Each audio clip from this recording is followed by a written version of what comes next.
इस फिल्म में एलिस नाम की एक लड़की को दिखाया जाता है जो बहुत ही कड़े नियम वाले कैथोलिक स्कूल में पढ़ती है, जहाँ पर लड़कियों के स्कर्ट की लंबाई स्केल से नापी जाती है। एलिस बहुत ही मासूम और जिज्ञासु होती है, उसे हर एक चीज को जानने की बहुत ही जिज्ञासा होती है। अब सीन कट करके दिखाते हैं स्कूल में सेक्स एजुकेशन पर क्लास चल रही होती है, जहाँ पर मर्फी नाम के स्कूल टीचर क्लास ले रहे होते हैं, जो कहते हैं गॉड ने सेक्स को एक बहुत ही खास मकसद के लिए बनाया है, जिसका मकसद होता है अपनी पीढ़ी यानी कि जनरेशन को आगे बढ़ाना। इसलिए सेक्स को शादी के बाद ही करना चाहिए। अगर शादी से पहले सेक्स करते हैं तो वह पाप होता है। तभी क्लास में मौजूद एक नॉटी स्टूडेंट पूछता है, व्हाट अबाउट मास्टरबेशन सर? तब मर्फी कहते हैं, क्या तुम इससे बच्चा पैदा कर सकते हो? एक लड़की जवाब देती है, नहीं। मर्फी कहते हैं, एक से ज्यादा शादी करना, शादी से पहले किसी भी प्रकार से सेक्स करना या मास्टरबेशन करना गॉड के नियम के अनुसार पाप है। और हमेशा एक बात याद रखना, गॉड हमेशा तुम्हें देख रहे हैं। क्लास खत्म होने के बाद हम देखते हैं एलिस की बेस्ट फ्रेंड लॉरा उसके पास आकर कहती है, अरे यार स्कूल के नियमों को फॉलो करते करते मैं परेशान हो गई हूँ। तब एलिस लॉरा से पूछती है, क्या मास्टरबेशन पाप है? लॉरा कहती है, हाँ यह पाप है, और जो तुम टाइटैनिक के गंदे सीन को बार बार देखती हो वह भी पाप है। एलिस कहती है, मुझे तो सिर्फ चीजों की जानने की जिज्ञासा रहती है और मुझे लगता है ये पाप नहीं है। स्कूल खत्म होने के बाद एलिस अपने घर आती है और कंप्यूटर पर गेम खेलने लगती है। तभी उसके मॉनिटर स्क्रीन पर एओल पर हैरी चेस्ट नाम से एक मैसेज आता है। दोस्तों एओल एक मैसेंजर चैट है, जैसे कि फेसबुक व्हाट्सएप, पर एओल चैट फेसबुक और व्हाट्सएप से पहले यूज होता था। एनीवे, वो आदमी अपनी बीवी के साथ सेक्स के दौरान ली गई कुछ फोटोज एलिस को भेजता है, जिसे देखकर एलिस एकदम से स्क्रीन बंद कर देती है। लेकिन फिर उसे उन फोटोज को देखने की इच्छा होती है और सभी फोटोज को देखने लगती है। तभी उस आदमी का एक मैसेज और आता है, ASL, जिसका मतलब एलिस को पता नहीं था। वह ASL का मतलब उस आदमी से पूछती है। वह लिखता है एज, सेक्स, लोकेशन। एलिस थोड़ा सोचने लगती है और फिर जवाब देती है as 22, sex girl, location Iowa. फिर वह आदमी उसे अपनी एक फोटो भेजने के लिए कहता है। तब एलिस अपने एक फ्रेंड की फोटो उसे भेज देती है। वह आदमी उसे रिप्लाई करता है, तुम बहुत खूबसूरत हो। फिर वह कुछ गंदे फोटो एलिस को भेजकर उसके साथ सेक्स चैट करने लगता है। एलिस को बहुत सारी चीजों का मतलब पता नहीं था और उसके चेहरे पर उन सभी चीजों का मतलब जानने की जिज्ञासा साफ साफ दिखाई दे रही थी। इसके बाद वह आदमी उसे और एक गंदी फोटो भेजता है और पूछता है, आर यू टचिंग योरसेल्फ? तभी एलिस की जिज्ञासा और भी बढ़ जाती है और वह अपनी स्कर्ट में हाथ डालकर अपना प्राइवेट पार्ट सहलाने लगती है। इससे उसको मजा आने लगता है। तभी उसको उसकी माँ की आवाज आती है और वह तुरंत कंप्यूटर को बंद करके वहां से भाग जाती है। अगले दिन स्कूल में लंच के दौरान बेथ नाम की एक लड़की एलिस के पास आती है और उससे कहती है कि मुझे विश्वास नहीं होता कि तुमने लॉरा की पार्टी में बेड के साथ सैलेड टॉस किया था। यह सुनकर लॉरा भी शॉक्ड हो जाती है। वह एलिस से पूछती है कि क्या सच में तुमने मेरी पार्टी में बेड के साथ सैलेड टॉस किया था? एलिस कहती है कि ऐसा कुछ भी नहीं है, मुझे तो इसका मतलब भी पता नहीं है। दोस्तों क्या आपको इसका मतलब पता है? अगर पता है तो कमेंट बॉक्स आपके लिए ही है। मैं देखना चाहता हूँ कि मेरे कितने दोस्तों को इसका मतलब पता है। पूरे स्कूल में इसका ह्यूमर फैल चुका है और इस वजह से वेद की गर्लफ्रेंड हैदर उससे काफी नाराज है। तब लॉरा वेद से कहती है कि यह सब तुम छोड़ो और ये बताओ कि तुम मेरी पार्टी में आई क्यों नहीं थी? तब वेद कहती है, स्कूल की तरफ से मैं वीकेंड ट्रिप पर गई हुई थी, जो कि काफी आध्यात्मिक था, जिसके बाद मेरी पूरी जिंदगी बदल गई। तुम्हें भी वहां जाना चाहिए। यह कहकर वेद वहां से चली जाती है। इसके बाद एलिस चॉकलेट का कवर निकालकर उसे चाटने लगती है, जिसे देखकर एलिस और लॉरा के पास में बैठे हुए सभी लड़के हंसने लगते हैं। एलिस उन्हें गुस्से से देखती है और वहां से उठकर चली जाती है। तभी उसके सामने वेड और हैदर आते हैं और उसे गुस्से से देखकर चले जाते हैं। एलिस एओल चैट पर एडल्ट चैट करके गिल्टी महसूस कर रही थी, इसलिए वह लॉरा के साथ उस आध्यात्मिक वीकेंड ट्रिप पर जाने के लिए साइन अप करती है। वहां पहुंचने के बाद एक लड़के को देखकर एलिस लॉरा से पूछती है, ये कौन है? लॉरा कहती है, तुम मजाक कर रही हो, तुम इसे नहीं जानती। ये हमारे स्कूल के फुटबॉल टीम का कैप्टन क्रिस है। क्रिस की माचो फिगर देखकर एलिस उस पर पूरी तरह से फिदा हो जाती है। तभी नीना नाम की एक लड़की उनके पास आती है और उनको रूम दिखाती है। नीना कहती है, यहाँ पर फोन और घड़ी अलाउड नहीं है, अगर तुम्हारे पास है तो मुझे दे दो, वापस जाते समय फिर से ले लेना। एलिस उसे अपनी घड़ी तो दे देती है, लेकिन अपने फोन को अपने बैग में ही छुपा लेती है। इसके बाद एलिस हॉल में जाती है, जहाँ पर टीचर मर्फी सभी को छोटे छोटे ग्रुप में बांट देते हैं। एलिस का ग्रुप लीडर क्रिस था। यह देखकर एलिस बहुत खुश होती है। इसके बाद टीचर मर्फी सभी को लेक्चर देने लगते हैं। वो कहते हैं, यहाँ पर हम सभी को गॉड ने बुलाया है और यह ट्रिप तुम्हारे सबके लाइफ का एक बेहतरीन ट्रिप होने वाला है, जो तुम्हारे जीवन में आने वाले उतार चढ़ाव में मदद करेगा और गॉड के साथ तुम्हारा रिलेशनशिप और भी मजबूत होगा। इसके बाद वह सभी को एक एक फॉर्म देते हैं, जिसमें मनुष्य जीवन से संबंधित कुछ फीलिंग्स लिखे हुए थे। मर्फी कहते हैं, लास्ट ईयर से लेकर आज तक तुम सबने जो जो फीलिंग्स महसूस किए हैं उन सभी फीलिंग्स को सर्कल करो। एलिस फॉर्म भरना स्टार्ट करती है और टर्न डाउन को सर्कल करती है। यहाँ पर टर्न डाउन का मतलब होता है काम वासना में उत्तेजित होना, या फिर यह भी कह सकते हैं सेक्स करने का मन में विचार आना। लेकिन तुरंत ही एलिस टर्न डाउन को मिटाने की कोशिश करती है, पर वह मिटता नहीं और समय समाप्त हो जाता है। वह तुरंत ही उस वर्ड को काट देती है। इसके बाद नीना वहाँ पर एक भाषण देती है। वो कहती है उसकी फैमिली हमेशा उसको इग्नोर करती है, इसलिए वह हमेशा अकेलापन महसूस करती थी, पर यहाँ आने के बाद वो कभी भी अकेला महसूस नहीं की, क्योंकि गॉड उसके साथ है। तब जाकर उसके मन को शांति मिली। नीना का यह भाषण सुनकर एलिस के साथ साथ वहाँ पर मौजूद सभी लोग भावुक हो जाते हैं। रात में एलिस अपने मोबाइल में गेम खेल रही होती है, तभी अचानक उसका मोबाइल वाइब्रेट होने लगता है। वह कुछ सोचने लगती है। इसके बाद वह अपने मोबाइल को अपनी स्कर्ट में डाल लेती है। मोबाइल के वाइब्रेशन से उसे मजा आने लगता है।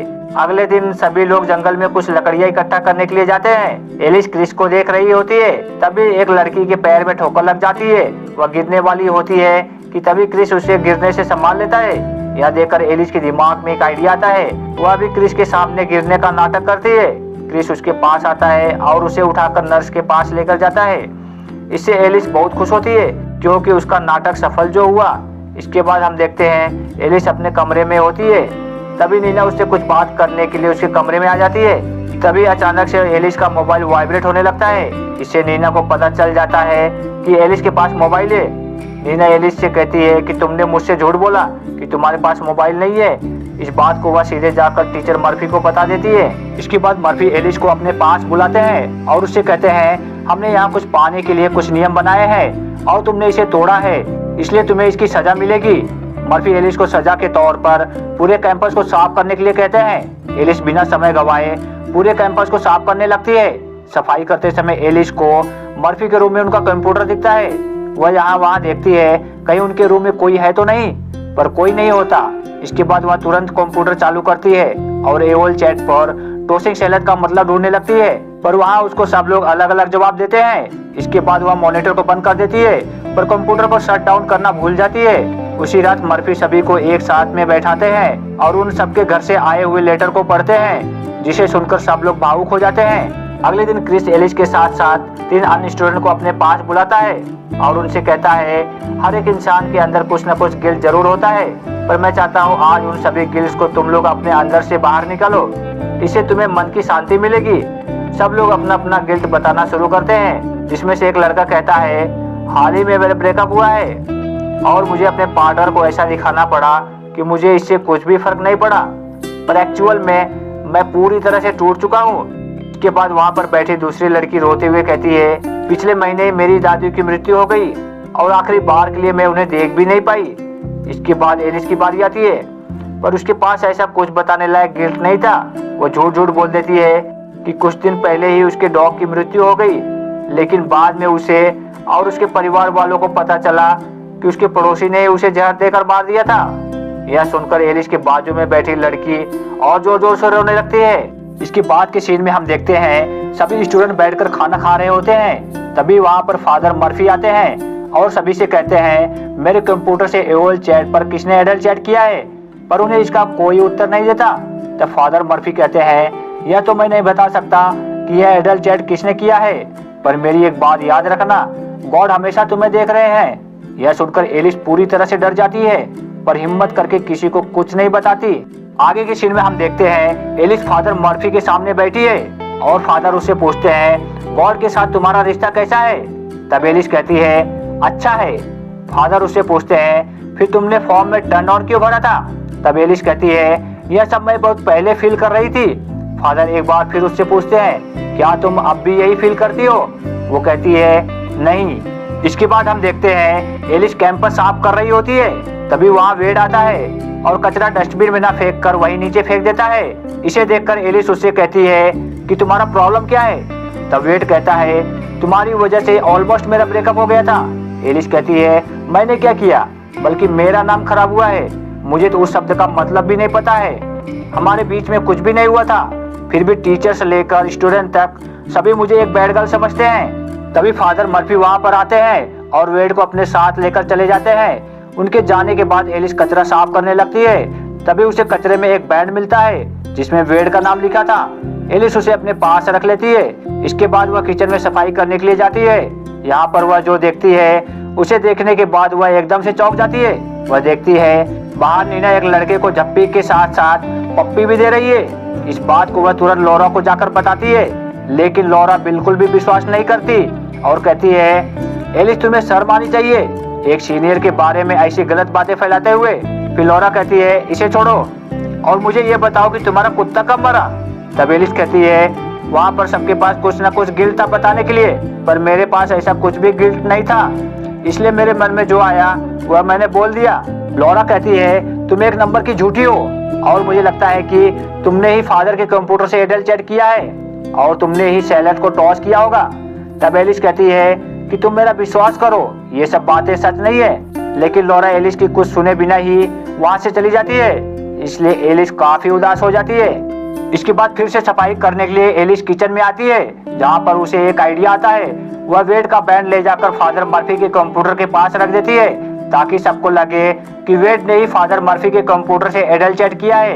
तभी अचानक एलिस देखती है फादर मर्फी अपने रूम की ओर आ रहे हैं। वह तुरंत भागकर दरवाजे के पीछे छुप जाती है। फादर मर्फी अपना कंप्यूटर चालू करते हैं और एक अडल्ट वीडियो देखकर मास्टरबेशन करने लगते हैं। एलिस ये सब देखकर अपनी आंखों पर विश्वास नहीं कर पा रही थी और अपनी आंखें बंद कर लेती है। अगले दिन क्रिस एलिस से मिलता है और उसका उदास चेहरा देखकर पूछता है क्या हुआ, तुम उदास क्यों हो, क्या तुम्हें बात करनी है। फिर दोनों एक चेयर के ऊपर बैठते हैं। अचानक से एलिस क्रिस को किस करने लगती है। क्रिस भी एलिस से लिपट जाता है, वो भी एलिस के ओठों को चूसने लगता है। तभी क्रिस को याद आता है गॉड हमें देख रहे हैं। फिर वह जैसे तैसे करके अपने आप को बचा लेता है और वहां से भाग जाता है। रात को जब सब प्रेयर कर रहे होते हैं तब एलिस वहां से भाग जाती है और पास में ही एक बार में जाती है। वहां पर बार की ओनर गीना से मिलती है। गीना उसका उदास चेहरा देखकर पूछती है क्या हुआ। एलिस कहती है लोग जो होते हैं वो दिखाते नहीं और एक झूठा इमेज बनाकर चलते हैं। गीना कहती है ये तो सबकी समस्या है। एलिस कहती है मैं छोटी छोटी गलतियां करने से डरती हूँ क्योंकि मुझे डर लगता है कि मैं नर्क में जाऊंगी। गीना कहती है बचपन में मैं भी एक कड़े नियम वाले स्कूल में पढ़ी थी और मुझे पता है कि तुम कैसा महसूस कर रही हो। फिर दोनों कुछ और बातें करते हैं जिससे एलिस को थोड़ा सा अच्छा महसूस होता है।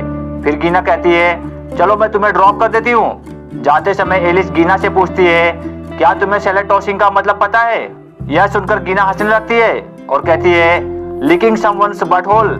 यह सुनकर एलिस थोड़ी हैरान होती है और अपने रूम में वापस आ जाती है। अगली सुबह जब सब लोग नाश्ता कर रहे होते हैं तभी फादर मर्फी वेड को अपने साथ लेकर जाते हैं। तभी लौरा एलिस के पास आती है और कहती है सॉरी, मुझे लगा तुमने फादर के कंप्यूटर से एडल्ट चैटिंग की थी, पर सच ये है कि वह वेड था। उसका बैंड फादर के कंप्यूटर के पास मिला, प्लीज मुझे माफ कर दो। एलिस कहती है कोई बात नहीं। लौरा कहती है क्या तुम्हें पता है वेड एक गे है। एलिस कहती है क्या, पर उसकी तो एक गर्लफ्रेंड है।